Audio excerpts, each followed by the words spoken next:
All right, so welcome to this webinar on study in USA, and of course, we'll be discussing all of what it takes concerning studying in the US, especially for bachelor's degree, master's degree, and postgraduate degree. Right, we're going to look at all of those details. We're going to look at also, the financials, what it costs, and of course, I have with me, a very, very US experts, when it comes to study application and several other things too, as well, which we also are working together, to ensuring that we do all of what it takes to ensuring that you will have your dream come true, to studying in the US, to studying and of course relocating to the US, for your studies.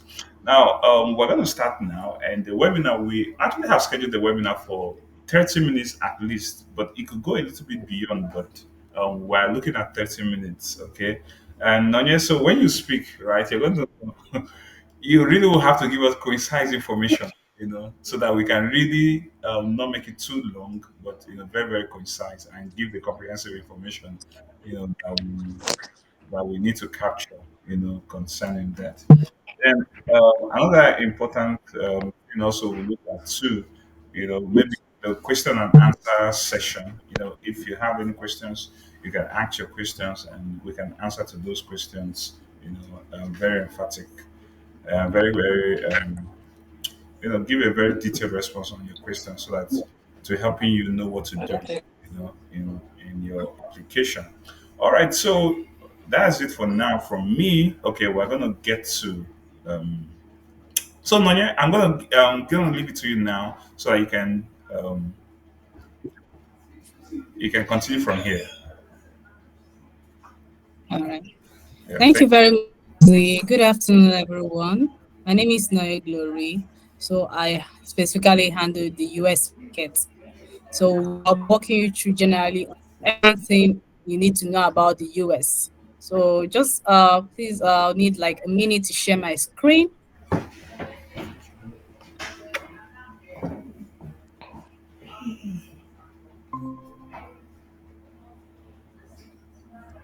Is my screen visible to everyone? Yes, it is. Yes, it is. Yes. Okay. So for today's session, we'll be talking about why study in the USA, what are the application requirements or what the process looks like, what are the opportunities that abound in the USA, we'll also be looking at on the US visa process.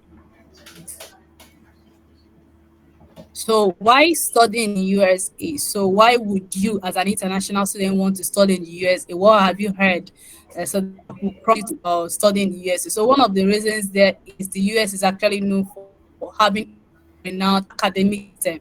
So this actually makes their degrees recognized and counted around the world for their excellence. Another reason is that the US higher education system offers flexible options to international students according to their needs and interests. So in the US, we have what is called major, we have what is called minor. We also have career opportunities. So the a US degree opens up career prospects for international students through career fairs, through career workshops.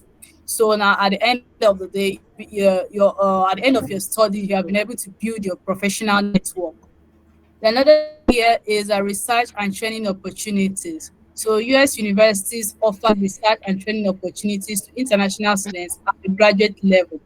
So now this means that this is actually what is international students actually refer to as funding or graduate assistance. When you come around, they'll ask you, maybe your fellow students will ask you, I had a US gives funding, I had a US give graduate assistance. So this is actually what they mean. Here the sense is actually as a teacher or teaching assistant or research assistant, and in return some funds are being paid into his account to help fund this education in the USA. Now this slide actually me tells you the popular states where international students are actually going to study. We have Texas, we have Illinois, we have New York, Massachusetts, we have Ohio, we also have California, but these are among the popular states where international students are actually going to study. So the US is actually a very large destination. It consists of about 50 That's states, what I and in the 50 states there are about different. The cost of living actually varies. So on average, cost of living in the USA is 10,000 to 25,000 US dollars. So now, what are the application requirements, or what are the admission requirements? So for a student who is going to the US studying for a bachelor's degree, the student is expected to have at least a minimum of C5 or a CC. If student has less than that, the student is expected to go for pathway programs they are in the USA. So we also have start of actual examination. These examinations are actually optional. So now if you want to write this exam or you don't want to write this exam, it's actually optional for you. Okay, now the only difference is that if you write a SAT exam, you have good chances of getting a higher scholarship as compared to students who do not write. Okay, but the students who did not write will still have the chance of getting a scholarship. That's the only difference. So now we have the IELTS. The IELTS test is actually optional. Most US universities have actually made this optional for international students. So if you are from some specific African region, the IELTS test will be waived for you. We have secondary school transcript, letter of recommendation, essay, detailed resume or study gap explanation, international passport, which should be valid for 1 year and 6 months, your WAEC or NECO certificate and scratch card. Post-secondary transcript, that's if you have done some post-secondary studies, the school also require the transcript. Transcript evaluation, this is actually school specific. So for most students who are actually transferring from their home institutions to a US institution, okay, the school actually require the students to do like a West evaluation, even the official transcript to them to for them to do the West evaluation. We also have the financial statement. So financial statement actually varies by institution. Okay, now because in the US, the school is actually the one requesting for your financial statement. Wait, wait. The financial statement, the required amount will actually vary by institution, okay, and also program. So once you are interested in any particular institution, you check what the school or the school, you check what the tuition is and what the living expenses is in that region. At the post-graduation, you have the GRE and the GMAT exam. That this is another aspect you also be worried about as an international student. Do I have to write a GRE? Will I have to write a GMAT? Okay, now for the US, okay, now this is actually optional. Okay, optional in the sense, I mean, for some schools, not the GRE or GMAT exam is not made compulsory for students, while for some schools is actually compulsory for programs like IT programs, the liberal arts programs, depending on the department. And then some case scenarios where a student does not meet the GPA requirements or the requirements of the program, if the school actually requires GRE from students to make a decision, students will be asked to write a GRE for them to be able to consider him or her for an admission. So GRE is meant for IT department or liberal arts, depending on the program by the school. GMAT is actually meant for the business students. We also have BSc certificate and university transcripts. We also have the GPA range. So now for US schools, the GPA range is between 3.0 to 2.5 minimum on a 4-point scale. So now if you're for a US institution, you're expected to convert 5-point grading scale to a 4-point grading scale to be able to ensure that it meets the minimum grading scale of the institution.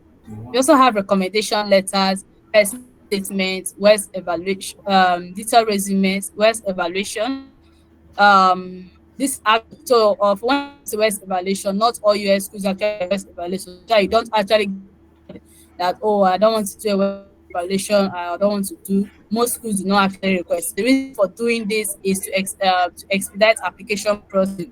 But for generally for all US schools, it is actually like an internal requirement by the school, where which the school actually does this from their end. So now the reason they do it is to see that the degree is equivalent to a US degree. That's the reason they do US evaluation. I've talked about the financial statement, postgraduate transcript, proof of name change if necessary.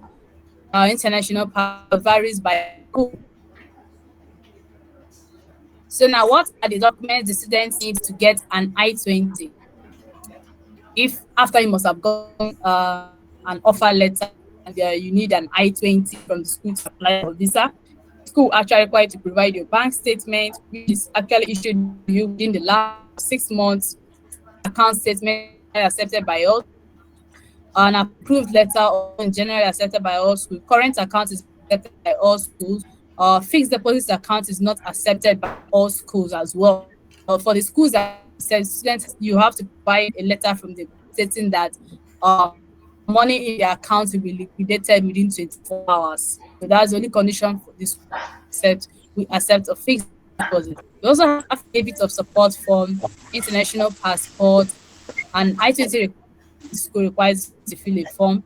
Tuition deposit actually varies by school. So always Okay.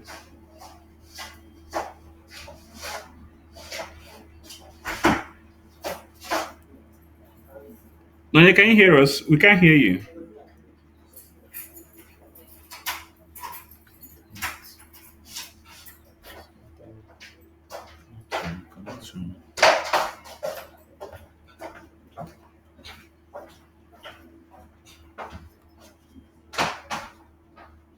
spring term, which we are currently in, is actually between January to April intake.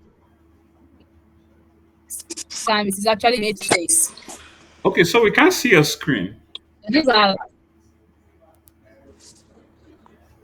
you can't see my screen. Yeah, yeah, we can't see your Is my screen. screen still visible? Yeah, it's not I'm visible. seeing it. It's visible to me. Okay, it's visible to you. Oh, I think okay. you should check from your end. Yeah, I think Someone it's saying it's visible. visible to her. All right. All right. Yeah, Okay, it's visible. okay, all right. So now these are the various institutions in the USA: Washington University of Science and Technology, Northeastern University, and Kansas State University, Central Missouri, and the rest of them. There are a whole lot more than this. International student. Okay, now we have opportunities in terms of scholarships. Everyone knows that the US is actually going to offer scholarships to international students in form of tuition discounts, in form of partial scholarship, in form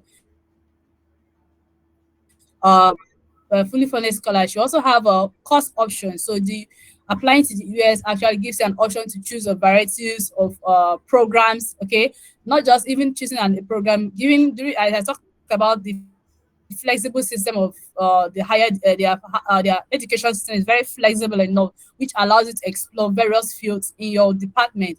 And at the end of the day, you are allowed to choose a particular major in which you decide to focus on. We also have part-time work opportunities here. International students are allowed to work 20 hours per week while on campus or during their studies. Then during the breaks, they're allowed to work for longer periods. We also have internship opportunities. So internship opportunities, or what we call the co-op, but in the US it's actually referred to as the CPT. That's the curricular practical training. So now here students are expected to be enrolled fully into the program for at least 1 year before they can be considered for an internship opportunity. We also have post-study work opportunities. Now, this is what is actually referred to as OPT in the US. That is the optional practical training. Here, for international students, every international student is allowed to stay back in the USA after their studies, 1 year in the US after their studies. Then, if they are within the STEM field, that is the science, technology, engineering, and mathematics, they are allowed to stay back in the US 3 years after their studies. That means the normal 1 year and it's extended further for them by 24 months. That makes it 3 years. So now we'll also be looking briefly on what the visa application process for the US is like. So now when it comes to the visa, once student has received, the first thing is expected to do is to get the I-20, because without the I-20 you cannot do anything on any aspect of the visa. So you have to obtain the I-20 first. Okay, now so once the I-20 is being obtained, you fill your DS-160 form. Now, in filling your DS-160 form, every information on this form has to be accurate. It has to be true. You're not expected to lie on your form, okay? Because your form is also actually also the beginning of your interview process as well. Once this is actually filled, you're expected to pay the service fee, which is $350. Once you have paid this, you also come back to the same link to download the receipt. you create a profile on Avid's website. No, now this is the new US website, which was recently changed in August 26th. So now the sole purpose of changing it is to reduce the issue of student or people getting to buy appointments on the website. So now the creating of the website is actually going to reduce um the rate at which you the appointment on the website, the appointment you maybe send lost into the portal and you're not able to see an appointment date. So that's find it easier to navigate the website. But the good thing about the website is that it's actually a streamlined process. Okay, now you're not expected to. It's optional for you to go to the bank. Everything is streamlined. You can easily log into the website, register or create a profile, pay your visa application fee, which is around $85. Then once a payment is made, the website actually takes you directly to the appointment page where you can easily see um where you can easily see all the previous website. People do not have to see appointments for 2024, but in the new website, some appointment for 2024 have set popping up on the website. Okay, for those that have been able to check that. So now that is the good thing about the website. It reduces the cyber security attack on the website so that people got to buy appointments, and it makes it difficult for other people to get an appointment. So that is the reason for changing the website. So now, once this is actually done, the student is expected to collect visa documents for interview at the US embassy. So now, what are the visa documents? Every documentation that was used for an admission process, the S1CC confirmation page that's out, the service payment receipt, and your appointment letter. So that if you also have documentation to prove ties to your home country in form of, you maybe have families or you have an existing business, you come with all the rules, registered documents to show that you have an existing business which you do not intend to leave while doing your studies in the USA. So once that is done, you're expected to attend the interview at the US embassy.